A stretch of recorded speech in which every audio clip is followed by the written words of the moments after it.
Hey y'all, so I wanted to come and talk about some tidbits that I hope you guys find helpful. They'll typically be, only a few minutes. And it won't take much of your time to kind of watch these videos. And for those of you who do not know me, my name is Angela Peralta. I'm a registered dietitian, nutritionist, and I talk with people all day long about diet, nutrition, whether it's related to chronic diseases and how nutrition plays a role. I talk to them about exercise and other lifestyle choices that influence their health from a holistic standpoint. So it's not just individually nutrition that I usually talk to people about, but it's a wide range of topics that we kind of go over that impact health. And so, like for today's video is definitely, I hope you find it informational. And if you have any other topics you want to talk to me about or me to talk to you about, please let me know in the comments. All right. I hope y'all have a great day.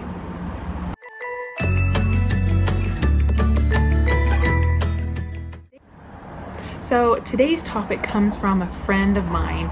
Asked me a while back, how do I control my sugar cravings? Well, most people might run to like a magic pill or supplement to kind of get that quick fix, but I would suggest using your money instead on what you're eating. Before you do anything else, think of food first. If you're not having a good foundation, then the other stuff doesn't necessarily matter. There's other things that can kind of play a role into sugar cravings, but today we're going to focus on food first. And from a plant-based way of eating, you can definitely control sugars. And most people think of like plant-based being very high in carbohydrates. That might create an imbalance, but I want to show you how you can do it on a plant-based and control sugar cravings. So before I get into that, I want to talk about what happens when you have a sugar craving. Most people I talk to, they typically give in. If they're not thinking about it when I'm talking to them over the phone at that time, they typically go out, get some type of ice cream, or they may have it in their pantry and get some type of cookies. And that ignites a series of events, sensations in the brain, an increase of energy. They weren't trying to feel good, whatever situation that may be going on, whether they're tired and they need the energy, or they're trying to cope with whatever stress is going on to make them feel good, to get those brain sensations. But this also increases your blood sugar. And what happens when you have a spike? You also have a crash. And that crash triggers more cravings because your body, you're crashed, your body wants to bring that blood sugar back up. And so it triggers you to eat something. So to prevent you're going back up in a spike and then crashing again later, again, I would ask you to think of food first. What have you been eating? And what are you currently eating? So start your meals and snacks with 3 things. And those 3 things are fiber, protein, and plant fat. Now, why those 3 things? All 3 of these nutrients help to slow down digestion, provide satiation, and provide a level energy. So instead of getting spikes in your blood sugar followed by crashes, you get more of like a rolling heel for your blood sugar. Helps to keep your energy level controlled. So you get a longer lasting energy, because when you get a spike, it follows by a crash, and that's very short. Where if you're eating protein, fiber, and plant fat, you can get a longer lasting energy off of what you're eating. And so I would implore you to try those 3 things first.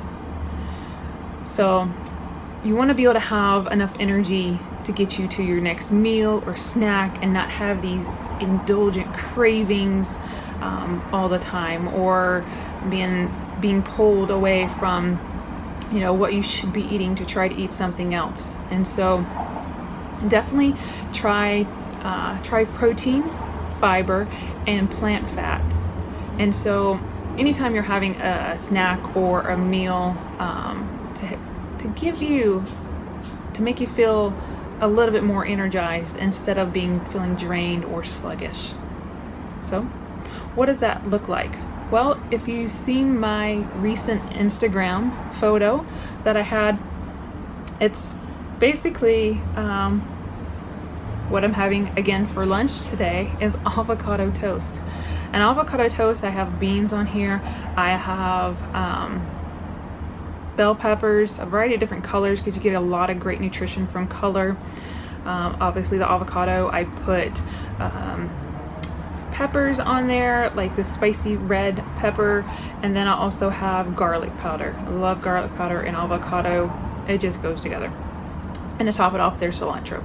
So this has plenty of fiber in it. There's fiber in the bread, there's fiber in the avocado, there's fiber in the bell peppers, there's fiber obviously in the beans. And so this is definitely it could be a snack. It's definitely my meal. I'm having multiple ones of these. And so there's a lot of fiber going on here. And protein, where do you get the protein from? Well, the protein in this meal comes from the beans, these black beans. I've used pinto beans in the past. That's a great option. So protein comes for me, from plant sources. And then the fat is definitely the avocado, a plant-based fat. So this should keep you satiated for, you know, like I said, from the next time you eat your snack or another meal. And typically you don't want to try to go to more than 4 hours without having something to eat. That can definitely trigger cravings. And so again, you want to make sure you're not starving or craving so much because your blood sugars drop. So that's the reason to kind of eat every so often. And so you don't want to go definitely not into your next meal hungry or hangry. So you want to be prepared. You want to have a good basis in your stomach that's not being depleted, that you can't think straight, you can't make decisions, and that cycle craving happens all over again. And so that's a good reason to kind of eat every maybe 3 or 4 hours of protein, fat, plant-based fats, and fiber. And so start definitely looking on food labels, or just know that whole intact plant food, it's going to have fiber. And then add protein. For me, like I said, it comes from plant sources like beans, legumes, nuts, seeds, stuff like that. And then whole plant-based fats helps to satiate you a lot longer than, say, if you're using like oils like olive oil. So avocado, like here, nuts, seeds, coconut, those are all great sources of plant fats.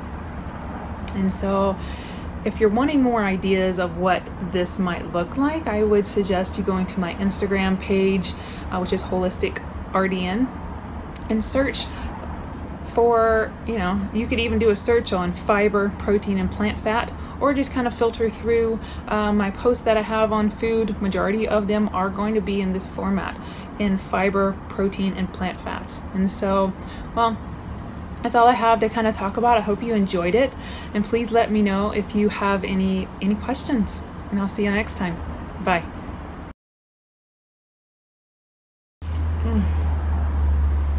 This is so good, you gotta try it.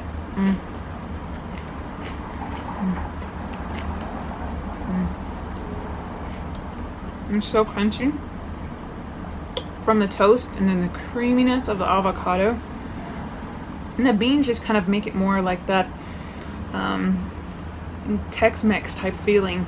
And then you just gotta try it.